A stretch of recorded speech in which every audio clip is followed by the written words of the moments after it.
Campos de batalla ensangrentados, tribus arrasadas y la acusación de un historiador romano, Plinio el Viejo, tildó las conquistas de Julio César en la Galia de iniuria humani generis, crímenes contra la humanidad. Podría ser la primera acusación documentada de una guerra casi genocida, poniendo en entredicho los triunfos de César por su alto costo humano. Cálculos actuales indican que entre el 58 y 51 a.C.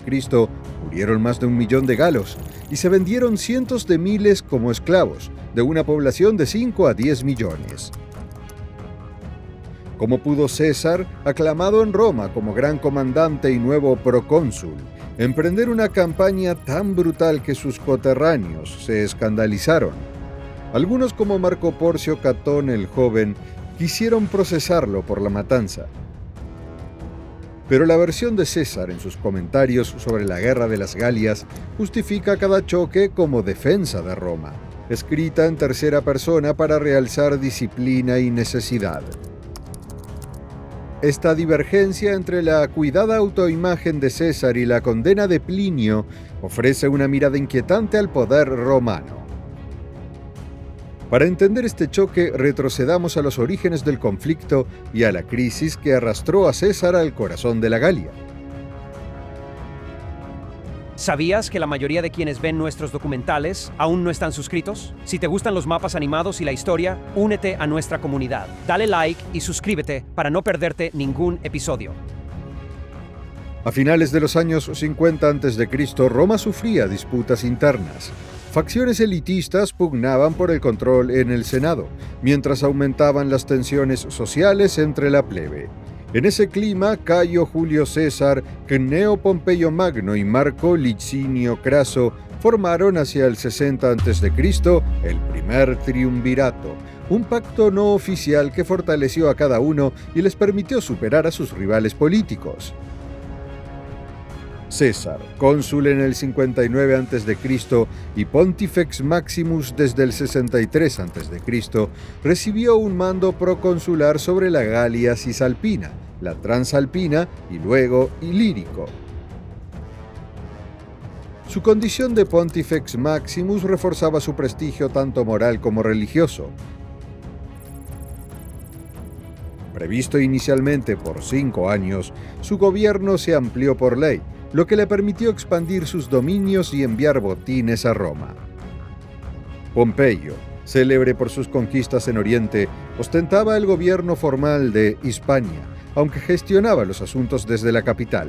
Anhelaba reconocimiento para sus veteranos y la validación de sus tratados orientales usando el apoyo del triunvirato en el Senado. Craso, el hombre más rico de Roma, aspiraba a campañas rentables en Siria para alcanzar gloria militar y promover leyes en favor de su red de negocios. Hacia mediados del siglo I a.C., los romanos llamaban Galia Togata, Galia con toga, a la Galia Cisalpina. Tras décadas de contacto y progresiva integración, la región al norte de la península itálica había adoptado costumbres romanas. Hablaban latín, vestían ropas romanas y gozaban de derechos ciudadanos. En contraste, la Galia Comata, Galia de cabello largo, se extendía del Ródano al Atlántico y de los Pirineos al Rin.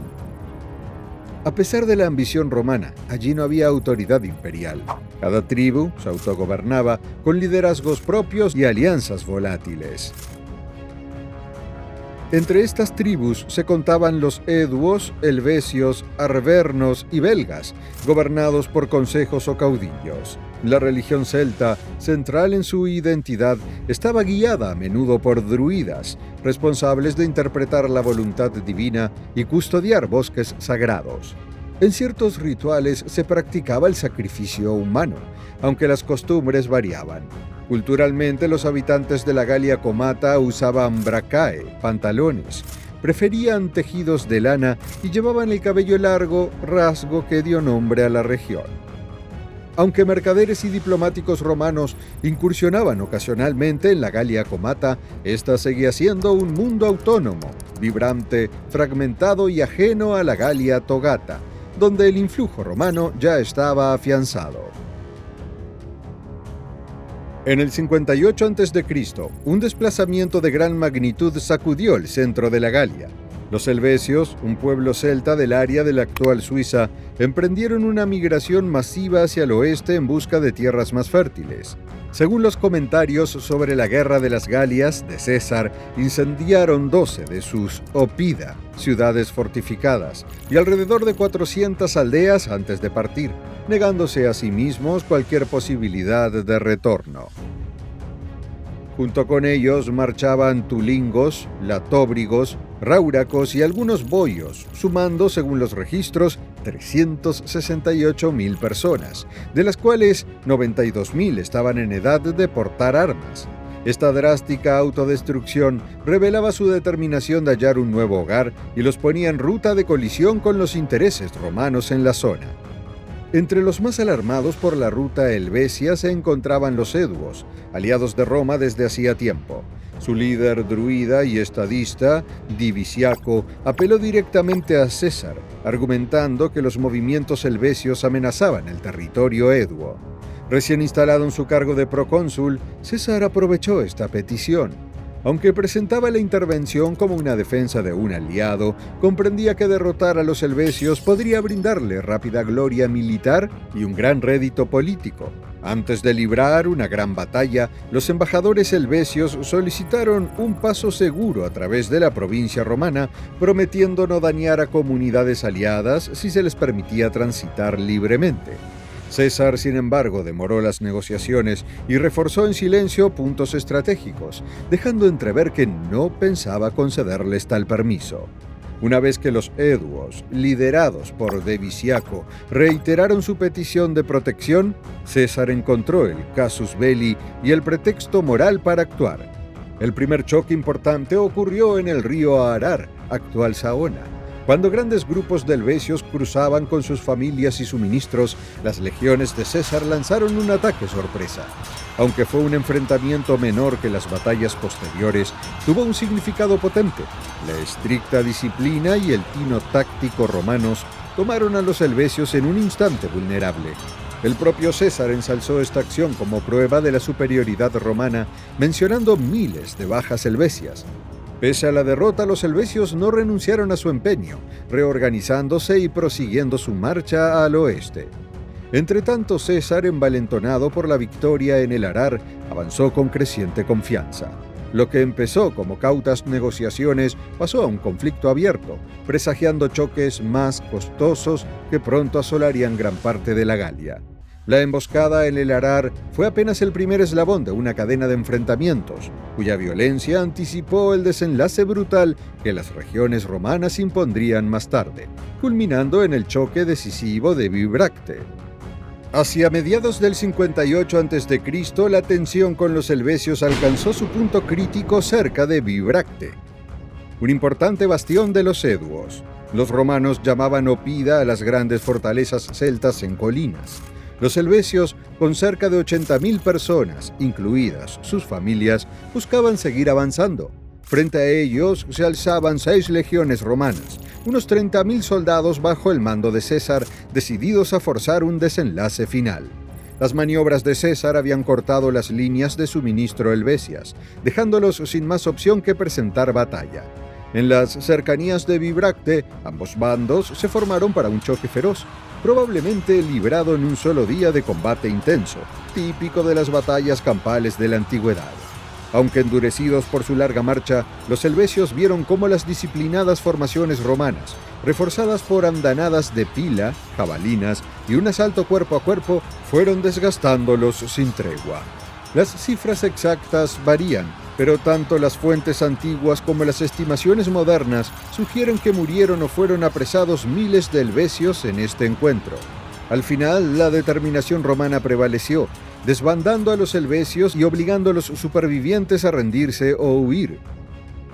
Según escribió César, al principio resistieron con bravura, formando un solo bloque, pero cuando las legiones se arreciaron y los hostigaron con jabalinas desde todos los ángulos, rompieron filas y huyeron en gran desorden. Una multitud pereció y el camino quedó cubierto de cadáveres y carros abandonados. Esa descripción resume la ferocidad de Bibracte. Entre los primeros grandes choques de la Guerra de las Galias, la derrota helvecia demostró la formidable disciplina romana y allanó el camino para más conquistas. La Galia pronto descubriría cuán rápido podían las legiones de César asegurar la victoria. Tras la batalla de Bibracte, los helvecios, cuyo proyecto migratorio quedó anulado, fueron obligados por César a regresar a sus territorios originales y reconstruir las ciudades que habían quemado. Así evitaba dejar la zona desolada y expuesta a incursiones germánicas. Para evitar hambrunas o disturbios durante el regreso, César ordenó a los alóbroges suministrar grano y otros recursos. Aunque los eduos y otras tribus aliadas también asumieron tareas de seguridad y provisiones, no existe constancia de que César los obligara a participar en la reconstrucción. Este acuerdo seguía demostrando su firme control, pues dirigía tanto las acciones de los helvecios como la ayuda aliada, evitando nuevos conflictos y afianzando la autoridad de Roma. Al reubicar a los helvecios en sus regiones devastadas, César se aseguraba además de que no vagaran por la Galia, forjando alianzas peligrosas ni se unieran a fuerzas germánicas. Para muchas tribus, ver a los helvecios regresar con las manos vacías bajo mandato romano fue un claro aviso. La noticia de la rápida victoria de Roma y de la capacidad de César para imponer condiciones se propagó velozmente.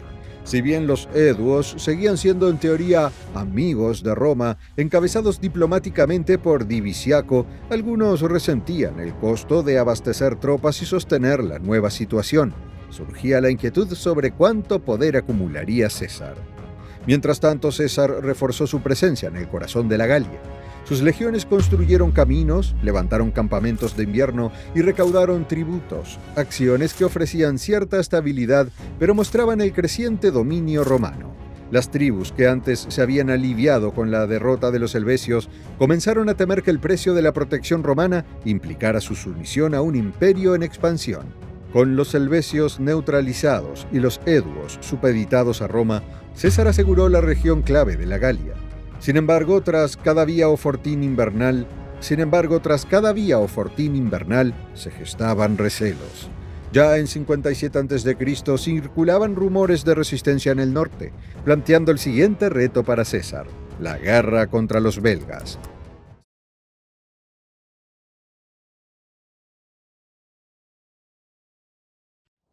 Estamos en el año 57 a.C.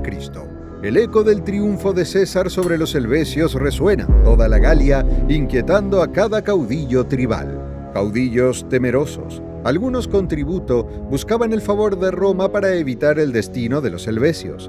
Sin embargo, en el norte se extienden rumores sobre una alianza belga dispuesta a resistir la creciente influencia romana. Se avecina un nuevo enfrentamiento y toda la Galia se prepara para la siguiente fase de la implacable campaña de César. Tras la victoria de César, los helvecios fueron forzados a regresar a sus valles de origen, convirtiéndose de facto en un colchón entre el territorio romano y las tribus germánicas del norte. En sus Commentari de Vello Gallico, César se presenta casi como un árbitro geopolítico. Los verbos que emplea, iusit, imperavit, ordenó, mandó, reflejan una autoridad que al menos en apariencia los galos aceptaban. Fortalecido por su campaña victoriosa, César observó cómo diversos pueblos galos enviaban embajadas para rendir homenajes y solicitar permiso para convocar una asamblea. Esperaban resolver antiguos antagonismos, en especial aquellos que habían implicado a aliados foráneos como los suevos germánicos. No obstante, el clima seguía cargado de desconfianza. Mientras César consolidaba su control en la Galia central, muchos jefes tribales comprendían que el poder romano, pese a prometer seguridad, podía convertirse en el motor de nuevas conquistas. Accediendo a estas peticiones, César fijó la fecha y el lugar para la reunión. Según sus escritos, el objetivo formal era mitigar las disputas que habían llevado a ciertas tribus a buscar el auxilio de los suevos, guerreros germánicos que tras entrar en la Galia no se habían marchado. Así, la influencia de César también tocaba la diplomacia interna gala. Deseaba entender estas relaciones, contener más disturbios y afianzar a la vez su posición como protector o regente de un territorio cada vez mayor. Con esta asamblea, César reforzaba su imagen de garante, asegurándose de que ningún conflicto tribal escapara a su control. En el centro de las preocupaciones galas se encontraba el rey germánico Ariovisto, líder de los suevos, asentado desde hacía tiempo en el este de la Galia. Cobraba tributos, tomaba rehenes y reforzaba su influencia sobre las tribus locales. Según los comentari de César, varios aliados galos, en especial los eduos, denunciaron con vehemencia el avance de Ariovisto y solicitaron ayuda romana. César, viendo un pretexto moral y una oportunidad para obtener ventajas estratégicas, envió embajadores exigiendo a Ariovisto que liberara a los rehenes y cesara en la imposición de tributos. Ariovisto, previamente reconocido por el Senado romano en acuerdos anteriores, rechazó la repentina injerencia de César. A su juicio, los territorios que dominaba eran conquistas legítimas. Roma no tenía derecho a intervenir. Las negociaciones se rompieron rápidamente, derivando en un intercambio de piedras y flechas. Con el colapso del diálogo, César avanzó con unas 6 legiones, entre 30.000 y 35.000 soldados, obligando a Ariovisto a presentar batalla abierta. El enfrentamiento fue encarnizado. Ariovisto disponía de entre 15.000 y 20.000 guerreros germánicos. Algunas fuentes sugieren más, atrincherados tras barricadas de carros junto a sus familias. A pesar de la feroz resistencia, las disciplinadas legiones de César prevalecieron, desatando una retirada caótica. Muchos suevos murieron al intentar cruzar el Rin. Los supervivientes, mujeres y niños incluidos, fueron capturados o esclavizados. Las fuentes describen una auténtica masacre, con miles de bajas. El propio Ariovisto desapareció en medio del caos y su familia corrió la misma suerte, masacre o cautiverio. Fiel a su estilo, César describió la victoria como una defensa legítima de sus aliados. Sin embargo, la magnitud de muertos, heridos y esclavizados revelaba un objetivo mucho más implacable: consolidar un dominio romano permanente. Al estacionar sus legiones para invernar más allá de las fronteras tradicionales, César dejó claro que esto no era una incursión pasajera, sino el cimiento de una conquista duradera erigida sobre la disciplina, el temor y la metódica expansión del poder romano. En su segundo año de campaña, el 57 a.C., César marchó hacia el norte. Según sus comentari de velo gálico, supo que las tribus belgas, alarmadas por la rápida sumisión de la Galia Central, habían sellado una gran coalición. César sostenía que podían reclutar hasta 288.000 guerreros. Ante tal amenaza avanzó sin demora con 8 legiones, cerca de 45.000 hombres, según cálculos modernos, aunque reconoce que lo hizo sin la autorización expresa del Senado. En sus relatos, César describe varios combates cruciales, mencionando a tribus como los nervios, morinos y atrébates, a quienes derrotó.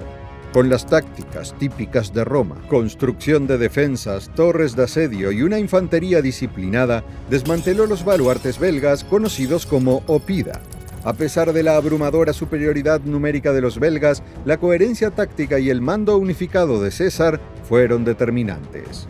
Los atuátucos opusieron la última resistencia, atrincherados tras acantilados en 3 flancos y protegidos por murallas dobles en el cuarto.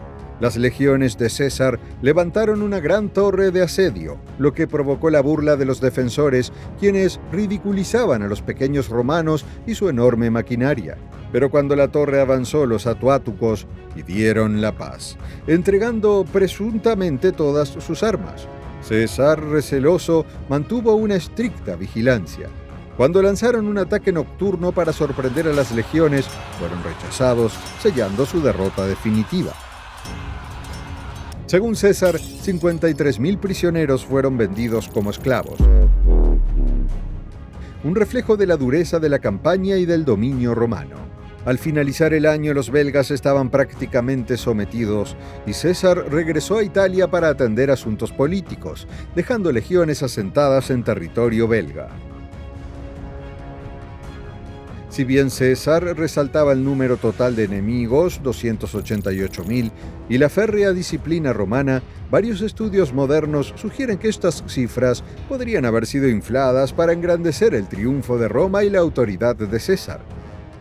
Aún así, la conquista de los belgas evidenció su combinación de pericia ingenieril, ofensivas implacables y represalias severas, métodos que resonarían en sus siguientes campañas por la Galia.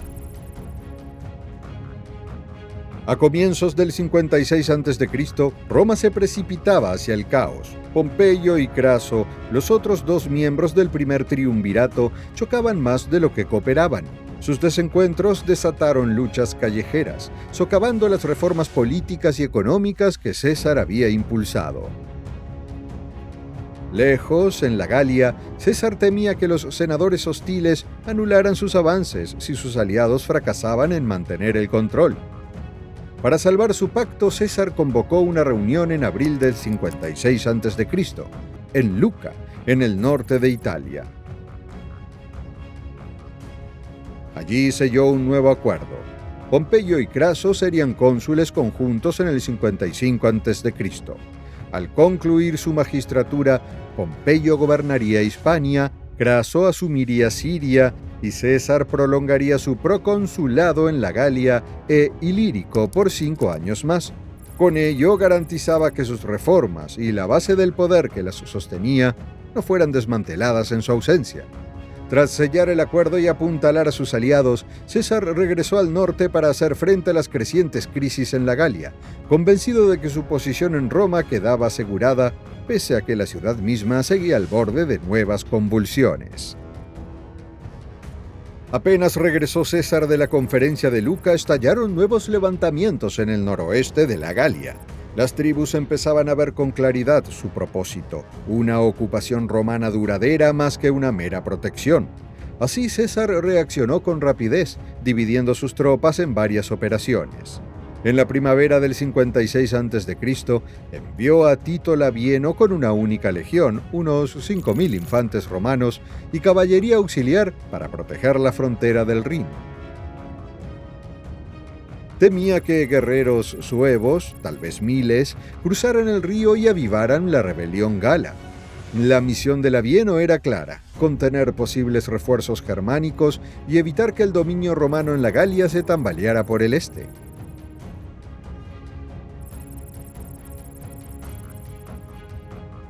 Mientras tanto, César destinó otras 2 legiones, alrededor de 10.000 efectivos, contra los morinos y menapios, grupos belgas que ofrecían feroz resistencia a la autoridad romana. Fuentes antiguas indican que estos pueblos sumaban entre 15.000 y 20.000 guerreros, dispersos en aldeas aisladas y bosques densos. Mediante emboscadas y ataques relámpago, los morinos y menapios hostigaban a los forrajeros romanos, amenazando rutas vitales de suministro. César buscaba así sofocar la resistencia septentrional antes de que pudiera consolidarse, asegurando que la creciente presencia romana se afianzara en todos los frentes. Al mismo tiempo, Publio Licinio Craso, con 2 regiones, unos 10.000 hombres, marchó hacia el sudoeste de la Galia. Allí varias tribus aquitanas, capaces de reunir cerca de 20.000 guerreros, se habían aliado con bandas germánicas errantes y lanzaban ataques contra aliados de Roma.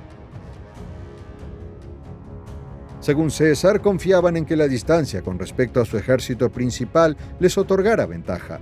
Craso debía aplastar esas coaliciones y consolidar el dominio romano en la región, evitando que el sudoeste se convirtiera en un refugio para futuras rebeliones. César reservó las 2 legiones restantes, cerca de 10.000 infantes, y tropas de apoyo para enfrentarse a los vénetos, un pueblo marítimo que, según informes, retenía embajadores romanos. Expertos en navegación y capaces de movilizar a miles de guerreros embarcados, los vénetos dominaban las rutas comerciales en la Bretaña.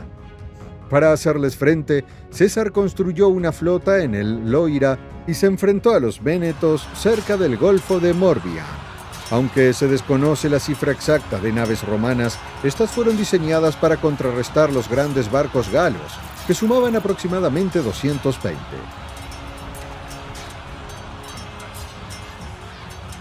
Entre 4.000 y 5.000 marinos vénetos, habituados a las potentes mareas atlánticas, la ventaja inicial parecía estar de su lado.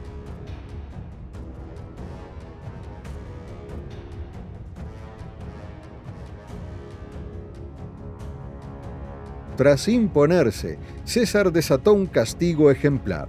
Ejecutó a los jefes tribales y vendió a miles de vénetos como esclavos. Así concluyó el 56 a.C., con una contundente demostración de la ingeniería naval romana y un mensaje inequívoco: Roma haría valer su autoridad a cualquier precio. Al cierre de aquel año, César había desplegado sus legiones por toda la Galia, asegurando la frontera del Rin, sofocando disidencias en el norte y desmantelando alianzas en el sudoeste. Sin embargo, un choque aún mayor se avecinaba en el horizonte.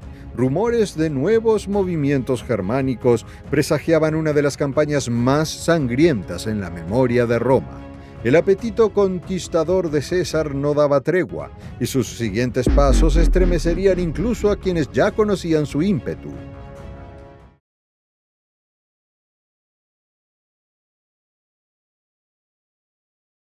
En el verano del 55 a.C., un logro sacude al continente. Los legionarios romanos, bajo el mando de Julio César, construyen un puente de madera sobre el Rin en solo 10 días. Con más de 500 metros de largo, 4 de ancho y 56 pilares, ha sido admirado durante siglos, prueba de que nada frena la ambición de Roma. ¿Por qué construirlo y cómo logró César tal poder en la Galia? Sigamos los pasos que nos han traído hasta aquí y descubramos los sucesos que desencadenaron una agitación aún mayor. Hacia finales del 56 a.C., el dominio de César sobre la Galia se ha consolidado. Recién victorioso ante varias tribus, establece sus legiones en campamentos de invierno en los territorios centrales y septentrionales. Se mejoran los caminos, se aseguran las rutas de suministro y se instalan nuevas guarniciones. Sin embargo, esa aparente estabilidad oculta una inquietud creciente. Muchas comunidades galas resienten las exigencias romanas de tributo, temiendo la ruina si no entregan grano y oro a tiempo. Otras rechazan el alojamiento de tropas, que agota los recursos locales y debilita las estructuras de poder tradicionales. El descontento hierve en las asambleas tribales, donde los caudillos debaten si complacer a Roma es menos arriesgado que la oposición abierta. Para César, estos meses requieren un delicado equilibrio: mantener el orden romano con una administración eficaz y demostraciones de fuerza, evitando que las tribus resentidas forjen coaliciones que amenacen su base de poder en la Galia. Se difunde la noticia de que 2 tribus germánicas, los tencteros y los usipetes, han cruzado el Rin y deambulan por la Galia en busca de tierras.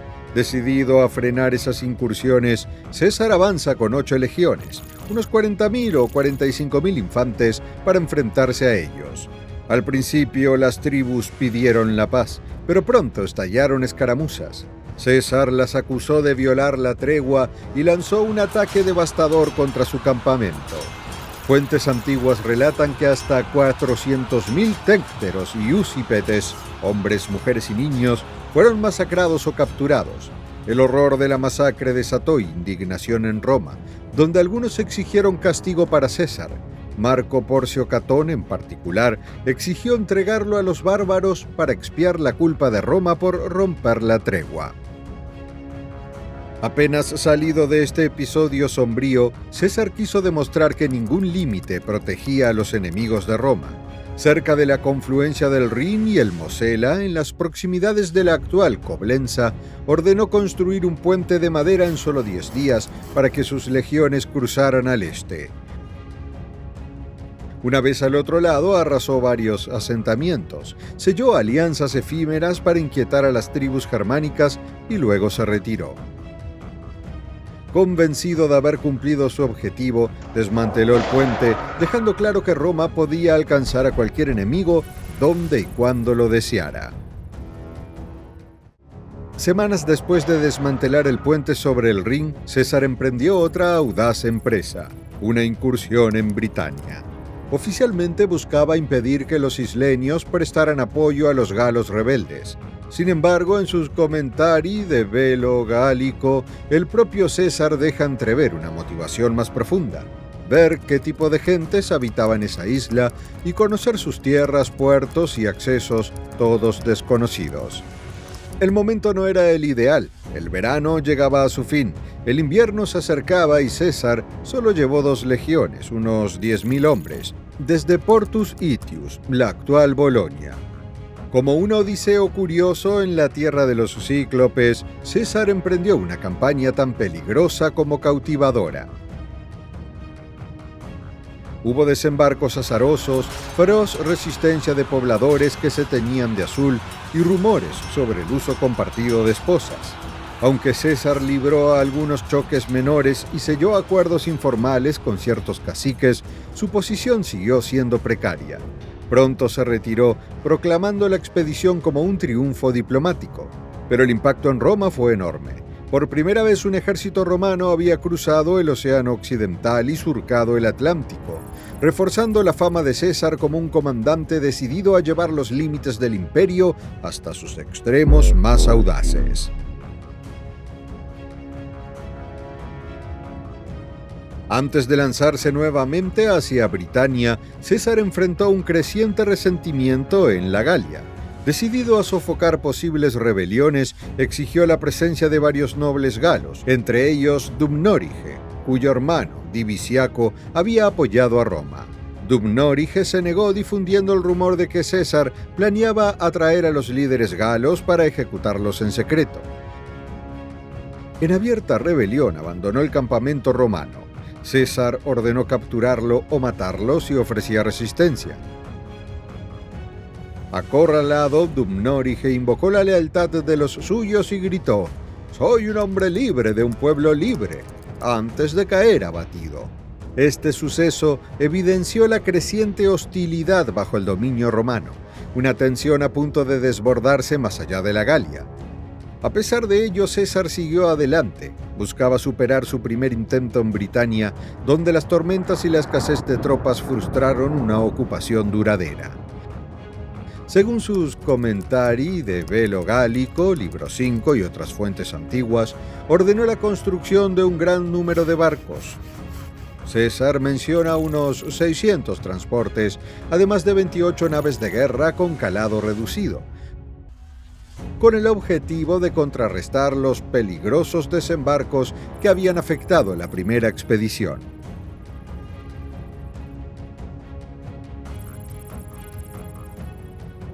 Con 5 legiones, unos 25.000 infantes y caballería, César cruzó el canal con el objetivo de adentrarse más en el suroeste de Britania. Se enfrentó a coaliciones tribales lideradas por Casibelauno, un maestro en la guerra de carros. Sin embargo, nuevas tormentas castigaron su flota, dificultando el abastecimiento. Aunque los caciques locales ofrecieron rehenes y promesas de tributo, no logró establecer un control permanente sobre la isla. Con el invierno acercándose, se vio obligado a retirarse. Regresó a la Galia con mayor prestigio y la certeza de poder proyectar su fuerza más allá del mar, aunque la rebelión de Dumnorige indicaba que el descontento galo crecía, listo para estallar si César apartaba la mirada. Tras sus campañas en Britania, César encontró una Galia aún más convulsa. Decidió dispersar sus legiones por distintos territorios del noreste durante el invierno, confiando en que guarniciones más pequeñas sofocaran rebeliones incipientes. Sin embargo, los líderes locales, hartos de las requisas romanas y de las tropas obligadas a acuartelarse en sus hogares, alimentaban un resentimiento creciente. Por esas fechas, César sufrió una pérdida personal. Su hija Julia, casada con Pompeyo para afianzar el triunvirato, murió en el parto. Aunque Pompeyo siguió apoyándolo y envió 2 legiones para reponer las bajas recientes, el lazo familiar que los unía se rompió definitivamente. En la Galia la mayor amenaza provenía de los eburones, liderados por el astuto Ambiorix, una legión de unos 5.000 hombres al mando de Quinto Titurio Sabino y Lucio Aurunculeio Cota se estableció en territorio eburón. Ambiorix se presentó con falsas promesas de paso seguro, advirtiendo de un inminente ataque germánico. Creyéndolo, Sabino y Cota levantaron el campamento solo para caer en una emboscada en un desfiladero angosto. Casi toda la legión fue aniquilada y ambos comandantes murieron en la refriega. Envalentonados por la victoria de Ambiorix, pueblos vecinos como los Nervios lanzaron ataques contra otros destacamentos romanos aislados. Al enterarse, César corrió a socorrer un fuerte asediado donde resistía Quinto Tulio Cicerón, evitando por poco otro desastre. Al final, la posición de Roma en la Galia quedó más frágil que nunca y los campamentos invernales, concebidos para mantener el orden, se convirtieron en un peligro mortal. Mientras tanto, la muerte de Julia debilitó la alianza política de César. Aunque Pompeyo se mostró cooperativo al enviar esas legiones, el triunvirato se resquebrajaba. Para el 53 a.C., casi todas las tribus galas, salvo eduos y remos, se unirían a una rebelión a gran escala, demostrando que las victorias de César no habían sofocado el resentimiento local. Con la Galia en llamas tras el caos invernal, César lanzó en el 53 a.C. una implacable contraofensiva. Primero se enfocó en los Nervios, carnutos y senones, todos ellos reacios a someterse. Al ver sus campos y aldeas arrasados, se dieron con rapidez, eligiendo la rendición antes que la aniquilación. Después marchó contra los menapios, igualmente problemáticos en el norte. Solo tras someter esos focos de resistencia, reunió 8 o 9 legiones, unos 35.000 o 40.000 hombres, para vengarse con ferocidad de los eburones, considerados los principales instigadores de la revuelta reciente. En lugar de perseguirlos entre pantanos, César incitó a las tribus vecinas a cazarlos a cambio de todo lo que pudieran confiscar. Los eburones huyeron a ciénagas remotas, pero la mayoría fue capturada o murió de hambre. Su caudillo, Ambiorix, logró evadir la captura, desapareciendo en los bosques y convirtiéndose en el último símbolo de la resistencia local.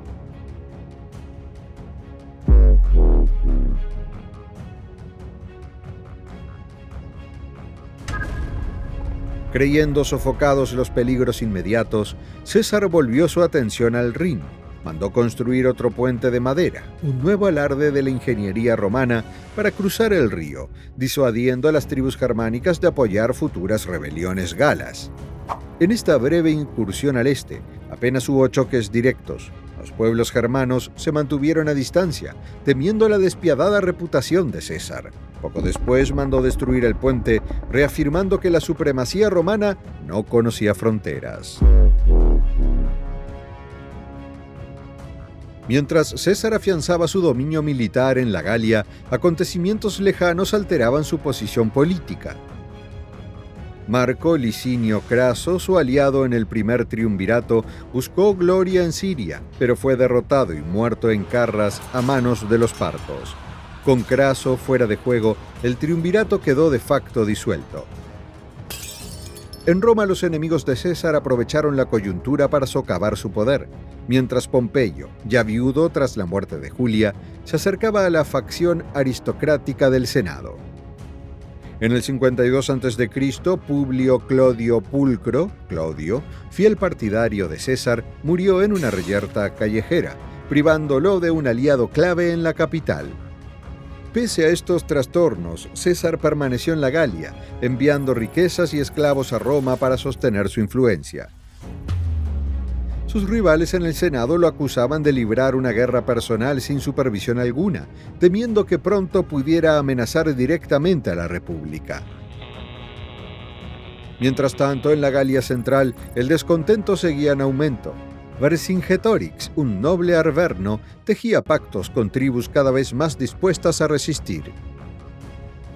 Si bien el terror impuesto por César contenía a muchos, también avivaba un fervor de resistencia que pronto desembocaría en la revuelta más amplia que enfrentaría.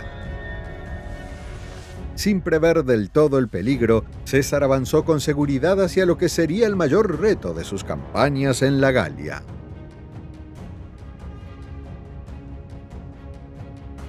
Hacia finales del 53 a.C., César ha consolidado su dominio en la Galia, cruzando 2 veces el Rin y aniquilando a los eburones. Sus métodos implacables infunden terror, pero también avivan la ira. En el horizonte se perfila una rebelión a gran escala, con Vercingetorix dispuesto a unificar la Galia en una última resistencia.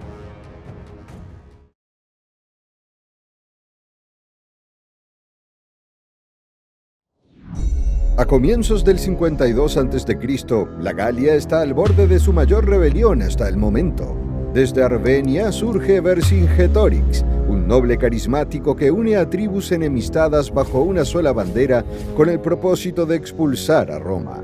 Mientras tanto, las legiones de César, poderosas pero dispersas, luchan por mantener el control, mientras la política romana amenaza con relegarlo. Se avecina un choque decisivo que marcará el destino de la Galia. La ambición desbordante de César se enfrentará a la férrea voluntad de un enemigo recién unificado y formidable. En los bosques sagrados, cargados de un significado mágico, los jefes galos se congregan para planear una revuelta. Saben que César, distraído por tensiones en Italia, quizá no logre reunirse con su ejército a tiempo. Estos líderes recuerdan el sufrimiento que Roma ha infligido en toda la Galia: tributos opresivos, esclavizaciones masivas y la pérdida de sus libertades más queridas.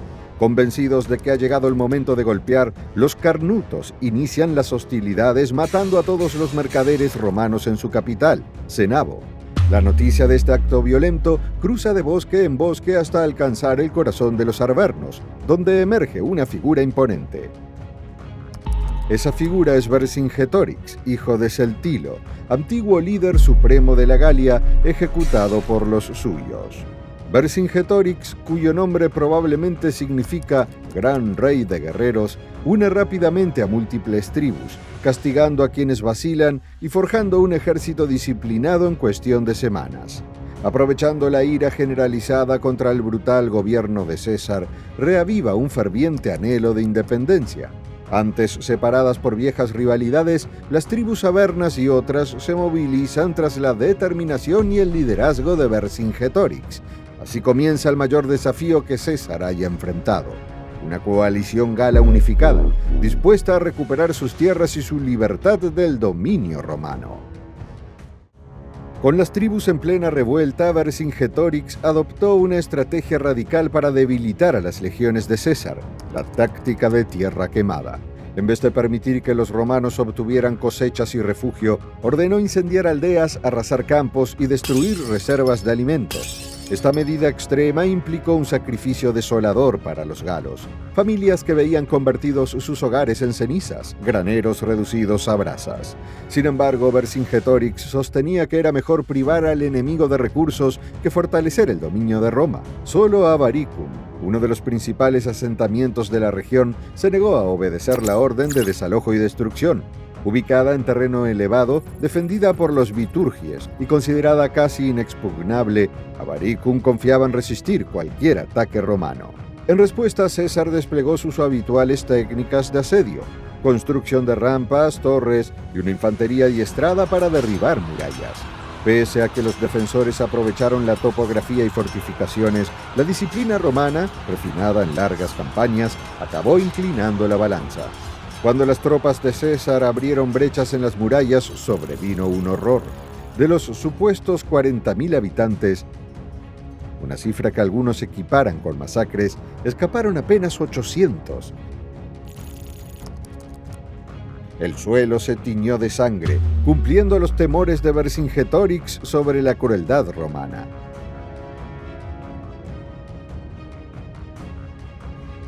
Los Viturgies se convirtieron en mártires, y su destrucción impulsó a más tribus a apoyar el liderazgo de Vercingetorix. Así, la caída de Avaricum alimentó el odio y el ansia de venganza en toda la Galia intensamente.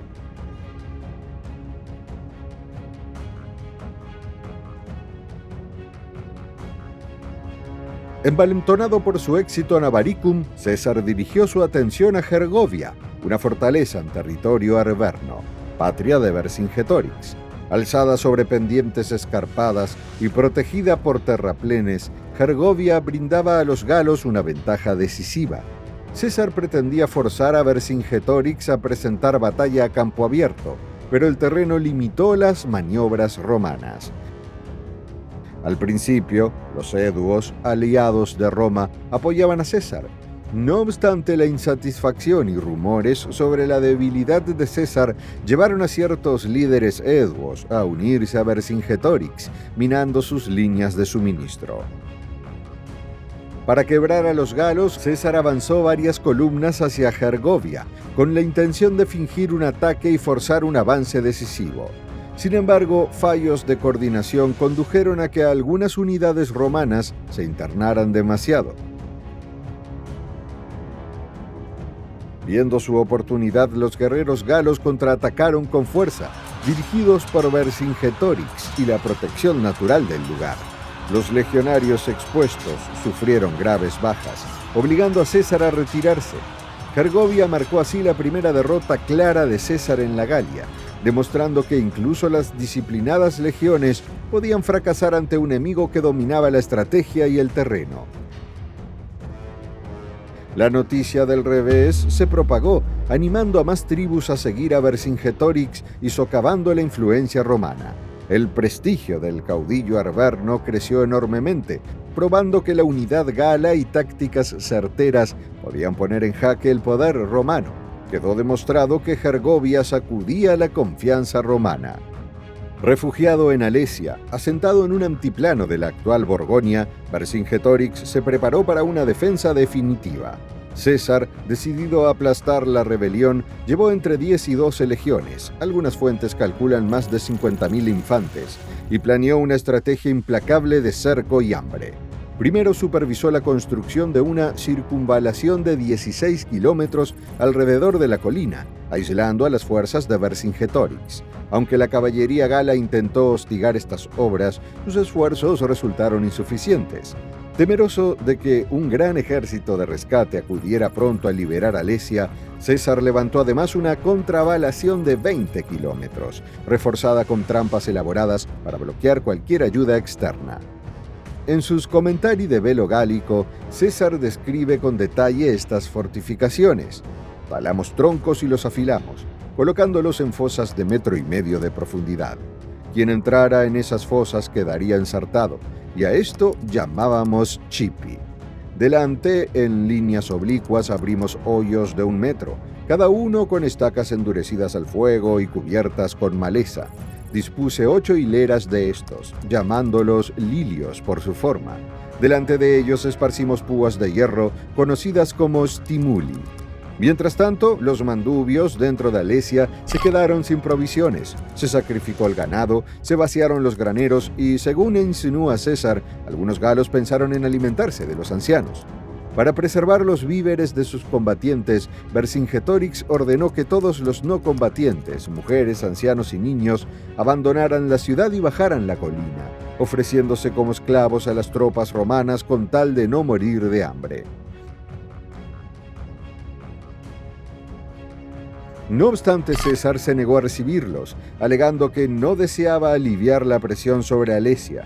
Relata: «Los rechacé, estimando que así se agudizaría la desesperación de los defensores, suponiendo que deberían readmitirlos tras los muros».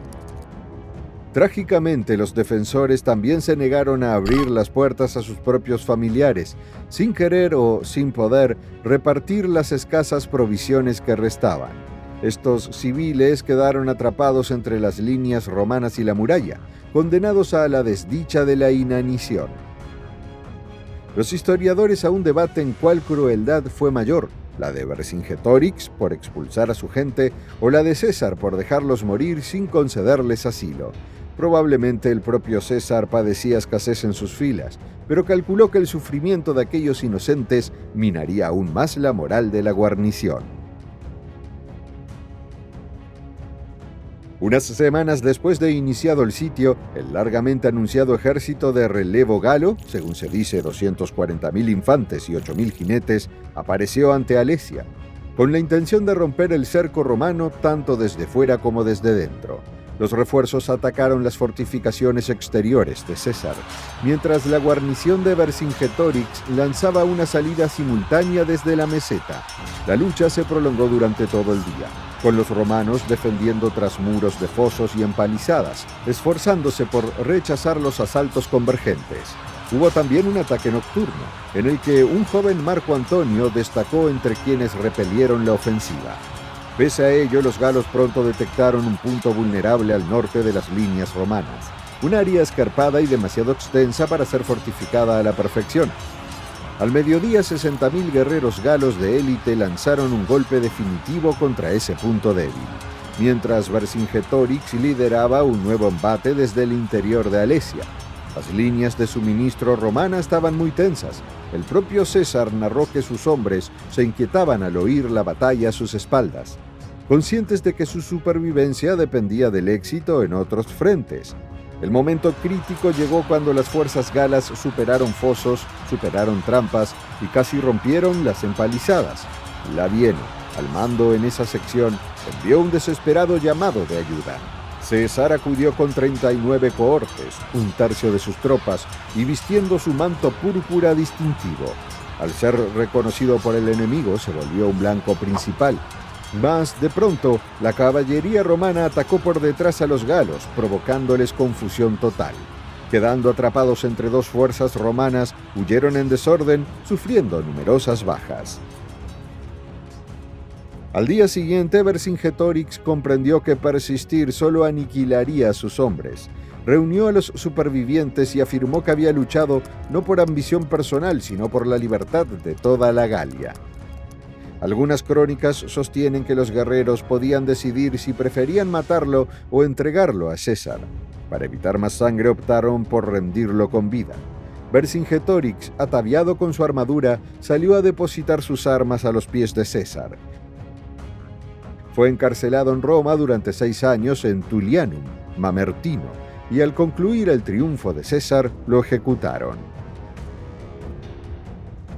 Tras casi 8 años de conflicto, del 58 al 51 a.C., y alrededor de 1 millón de muertos, César somete definitivamente a la Galia. Pasa el invierno en Bibracte, donde comenzó su campaña, sofocando los últimos alzamientos mediante incursiones, matanzas y saqueos, pero también otorgando títulos y privilegios a jefes fieles o arrepentidos. Con la región pacificada, promueve una aristocracia afín a Roma para sostener la estabilidad y la prosperidad. Tal política resulta efectiva. La cultura galo-romana florecerá, como prueban monumentos que aún perduran en la Francia moderna. Sin embargo, en Roma crece el recelo. El inmenso poder de César lo empujará al cruce decisivo del Rubicón y a la guerra civil. Si te ha gustado este recorrido por el triunfo definitivo de César en la Galia y el surgimiento de una nueva era romana, dale me gusta, suscríbete al canal y activa las notificaciones. Acompáñanos en el próximo episodio para explorar ese cruce del Rubicón y la guerra civil que transformará Roma para siempre.